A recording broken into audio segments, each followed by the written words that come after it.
Il y a des périodes de sécheresse qui compromettent vraiment les terres qui sont en hauteur. Et il y a en même temps les phénomènes d'inondation qui compromettent les cultures en bas-fond. Donc en fait la sécheresse et les inondations se côtoient à longueur de saison, ce qui complique la production agricole du pays. Nos pays aussi, à l'image des pays de l'Europe, ont développé un système de production agricole basé beaucoup sur les engrais et les pesticides chimiques. Alors, cette évolution n'est pas sans conséquence justement sur l'environnement et sur aussi la qualité des produits.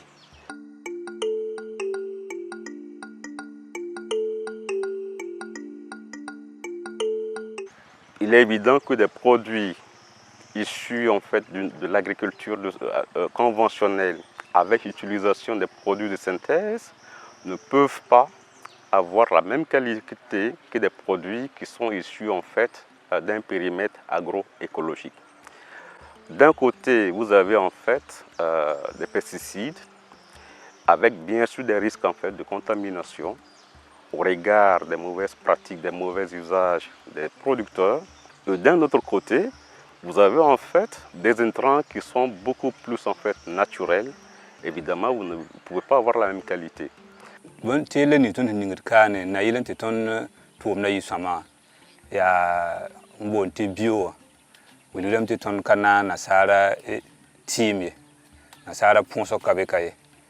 Nasara team kabeka nasara pungo kabeka ya bilza la ton tomda bil moara wili ton na fono toto han sagara man toto le ninga o de temps nandi kan ning zera ti sama donc ba sangue zera amikram bala ti no koyem kabe ya bil moara la ton ningra ne type ça ya ni me va la ton ningra ne afon wili ton title ni ton fabrica la ton talan poussite la yelente ba bon sare ki zere donc ya la ton manda la han man botono mikram ta a konta sama tete ton pam ndile de zaka sama.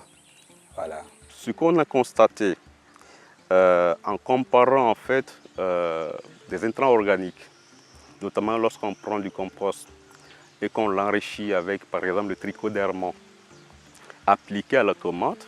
C'est des études que nous avons en fait réalisées au Burkina et ça a même été répété. Le constat qu'on fait, c'est que la qualité nutritionnelle de la tomate est améliorée avec cette fertilisation, cette biofertilisation, à travers bien sûr un accroissement de la teneur en bêta-carotène. Comparé aux produits que je payais avant de connaître la boutique qui vend les produits bio, je me suis rendu compte que bon, on paye ces produits, on n'arrive pas à les conserver.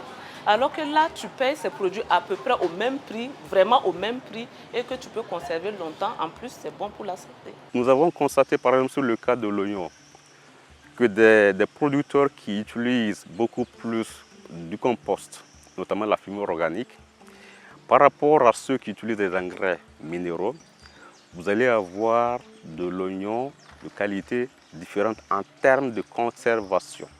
Se conserve beaucoup plus longtemps que ceux qui ont bénéficié d'un apport d'engrais de synthèse.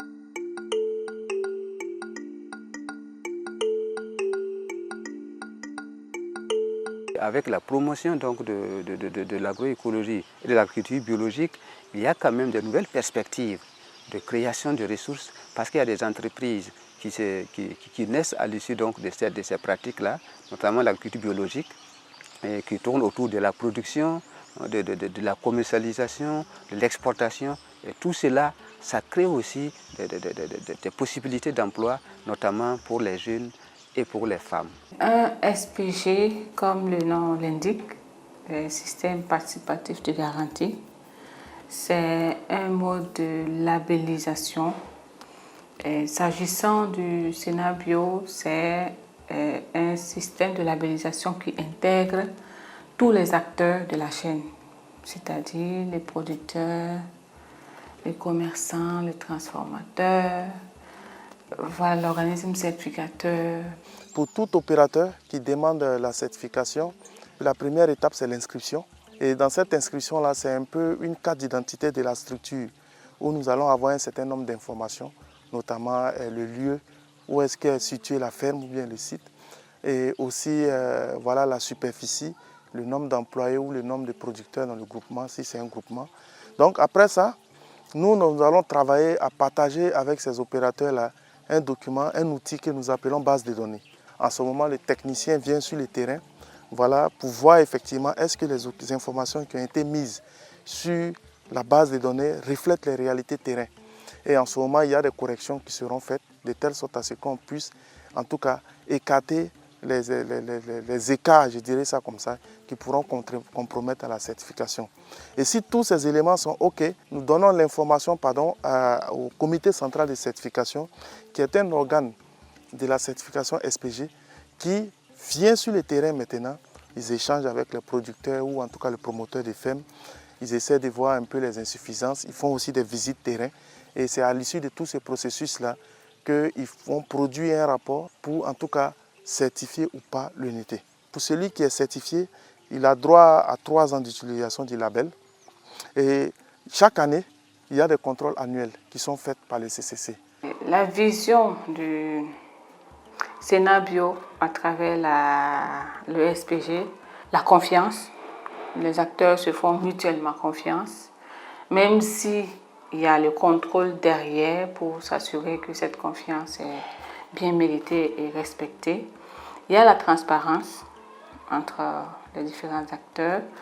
Il y a la participation, voilà, dans la mesure où tous les acteurs sont impliqués, sont intégrés. Il y en a qui créent des boutiques, il y en a qui font des marchés, il y en a qui font la livraison à domicile. Ceux qui sont dans le SPG sont obligés de recruter des commerciaux, des chargés de marketing, des livreurs. D'autres aussi s'engagent pour la transformation. Il y en a qui font le commerce en ligne même. Sans oublier aussi la question des intrants de production, notamment la semence, les bio-intrants. Plus il y a des acteurs certifiés bio-SPG, plus il y a un besoin de disponibiliser ces intrants. Donc tout ça, ça implique création d'emplois forcément. Nous sommes autour de plus de 800 producteurs comme ça certifiés, avec plus de 70% qui sont des femmes. Ils arrivent à bien vendre, et qui dit bien vendre, c'est aussi voilà, contribuer en tout cas à mieux vivre, à asseoir quand même une bonne condition de vie. Donc il y a une satisfaction morale et financière aussi de ces producteurs-là qui sont dans la dynamique. Nous ne pouvons qu'encourager voilà, cette dynamique-là et inciter ceux qui sont toujours dans le domaine, je dirais, en-grippe conventionnel, de venir dans ce modèle biologique qui, d'abord, au-delà de l'aspect économique, contribue en tout cas à préserver notre environnement.